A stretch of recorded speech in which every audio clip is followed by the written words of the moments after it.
Hi and welcome or welcome back to my channel. My name is Nyambura and this is 100 on Books. Today I'm going to be talking about the books I finished in the week ending 30th December 2022, which is to say the books I finished in the last week of last year. Also, Happy New Year! And the first of those books was Ruby Fruit Jungle by Rita Mae Brown, read by Anna Paquin. This is a lesbian coming of age story that doesn't have a tragic queer storyline. We love to see it. We're following a character called Molly who finds out pretty young that she's attracted to girls and then really comes into her own as a woman loving woman. She has interactions with men every so often, but at the heart of her sexual attraction and the relationships she really wants to forge and build and so on are with women. And yeah, she has moments when, because of the time she's living in, because of the difficulties of being queer, even now in the 21st century, she goes through some tough times. But she's a pretty tough kid, and not just that, she is resourceful, she's adventurous, she knows her mind, and that made for a really interesting book. Yeah, sorry, I have the sniffles, like, that's when I'm wearing a sweater in January because, my body has decided to do whatever it wants to do. Yeah, so anyway, that's Ruby Fruit Jungle. I picked this up because Greg over at Supposedly Fan really enjoyed it, and I was like, yeah, well, I always want to read queer books. I always want to read books where queerness is not the source of sadness or heartache or whatever for our main character, and this fit the bill. Then the next book I finished was The Moomins and the Great Flood. This might not also be in order because honestly I realized I wasn't logging them on Storygraph or Goodreads really well last week. It was just one of those end of year week, that week between Christmas and New Year's when you're just like, it's the 29th. It was that sort of week. So anyway, but the next one I'm going to be talking about is The Moomins and the Great Flood, which is the first of the Moomin Trollen books by Tove Jansson and translated by David Macduff. Remember, this is from a previous book haul. I'll put the link to that book haul down below. And it's it left me with mixed feelings because in this book, Moomin Mama and Moomin Troll, who are, the Moomin Troll is the child in the family and Moomin Mama is their mom, and they are setting off to find a place to stay as the seasons change. They come upon this small creature who then comes along with them, and they have adventures and misadventures. And at the end of the story, is this a spoiler? Anyway, this is a children's book. Like, please, if your child is reading this, is watching this, sorry, and they don't want to be spoiled, pause now, skip to the next chapter.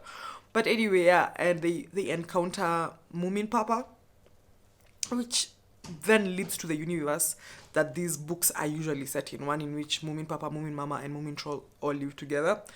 But yeah, this book comes essentially before all of those, even though it wasn't published until after. The way they come upon Moomin Papa and the way he had left them, I don't know if it's been clear so far. I feel very sensitive about, parents who abandon children and so on, and no matter what story they have told, no matter how well it's been told. So, the adventures that Moomin Mama, Moomin Troll, and the small creature had, I loved those. But when it came to the part about, Moomin Papa and them reuniting with him, I was just like, ugh, really could have done without that. Will I go back to the world of Moomin? Yes. I hope to read more of those books. I come upon them in the wild, which is basically how I came upon this, because for some reason I can't seem to find it at the library. But also, yeah, I'll keep looking out for more Moomin books because, they're classics in their form and so on and so forth. The third one I want to talk about is Search by Michelle Huneven, which is narrated by Cassandra Campbell. This novel follows a writer who is part of a Unitarian Universalist church search committee for a new minister for their church. And so, for extra context, the writer of the novelist, the writer at the heart of the story, is framed as the writer of the novel itself, right? And so it's told from her perspective. And she usually does a lot of food writing. So she decides that during her time on the search committee, she's going to turn this into, an exploration of what it means to be looking for a new minister, but also a way to think about food and the food they eat, the food they make, the food they bring when they come to their meetings, and so on. This book is so captivating. I think I posted this everywhere on my WhatsApp stories, on my Insta stories, and so on. And I was like, my days. Like, you would not imagine the search for a minister, a church pastor, or whatever, would be that propulsive, but it is. Huneven's writing is so good. And I don't even remember how I came upon this book. It was probably somebody on YouTube, and honestly, that's one of my big 2023 reading intentions, goals, whatever, is to track how I find books better, because I generally like to cite where those books have come from, because more often than not, it's going to be an interesting channel for you to check out if you're not already subscribed. Anyway, and the character at the main character is very, very opinionated, as is everybody else on the search committee. And they're told at the beginning that this could make or break their relationship. So I don't think anybody takes that injunction as seriously as it turns out to be. But in the process, the twists, the turns, the drama, and I'm probably not doing it justice, but you really have to get into it. You really have to read this book. It's something. Then the last book I'm going to be talking about today is Just Kids by Patti Smith, which she also narrates. So Patti Smith is a musician, poet, artist, and so on. And this book details, it's part memoir, part recollection of her friendship with Robert Mapplethorpe, yeah, who was her friend who passed away from AIDS-related complications. And he was an artist too. He used to take these erotic pictures of gay men involved in BDSM. And the two of them knew each other from like the early days in New York. And so she sort of details her life with him, her life away from him, but also their friendship and their collaborations and so on. I kept saying this in 2022, but honestly and truly, I cannot do memoirs anymore. I cannot. Like, one of the rules I've set for myself going into 2023, wait, we are already in 2023, but like, is to just stop at 10% if it's not giving, if a book is not giving. Like, I'm giving myself permission to DNF. And one of the things I'll start talking about now, now in the new year, is the books I DNF'd in that week. Just to be able to be like, okay, I got to this point and this is the reason I stopped reading. May I pick it? Is it possible that I'll pick it up again? Maybe. Will I? Who knows? Because, this is a memoir. So, of course, it's going to be self-indulgent or whatever. Not really self-indulgent. I'm not doing all memoirs justice. But this one just felt like, I was so creative. He was so creative. He was so creative. Which is like, okay, you're both creative. But I think the other thing was that Robert came into his queerness after the two of them had been dating and so on.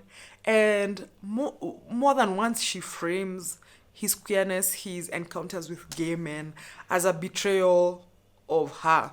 And it's like, Patti, please, like, this is not about you, sweetheart. And also, there's no rule that says that once you turn 21, if you haven't come into your queerness, you need to just, die with your desires or whatever. That's not how it works. Like, any time is an okay time, Of course, as always, don't hurt people, but mistakes are made. And like, if you insist on having somebody in your life, then confront the issues you have with them, and don't be writing us a book in the 21st century being like, I found out it slept with another man. Like, yes, because he told you he was attracted to men and he was going to pursue sexual relationships with men, and you made a decision to stay in his life. Like, Definitely I'm heated. Anyway, so that was a choice on my part, obviously. I'm going to try and make better choices. But I think, as I said, more than anything, nonfiction that's memory is gonna be a no for me for 2023, because there's just a certain je ne sais quoi that I don't want to qua going forward. I don't want to say. I can't believe I did French in high school. That's it. That's it from me. That's all the books I finished in the week ending 20th, 29th. It was 30th, right? 30th December 2022.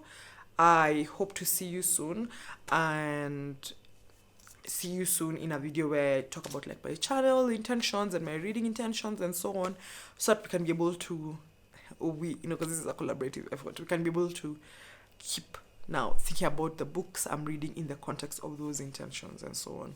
Thank you so much for watching in 2022. I look forward to having more interactions with you in 2023. Have a great reading year, and I'll talk to you soon. Please like, share, subscribe, and all of the good things. Bye.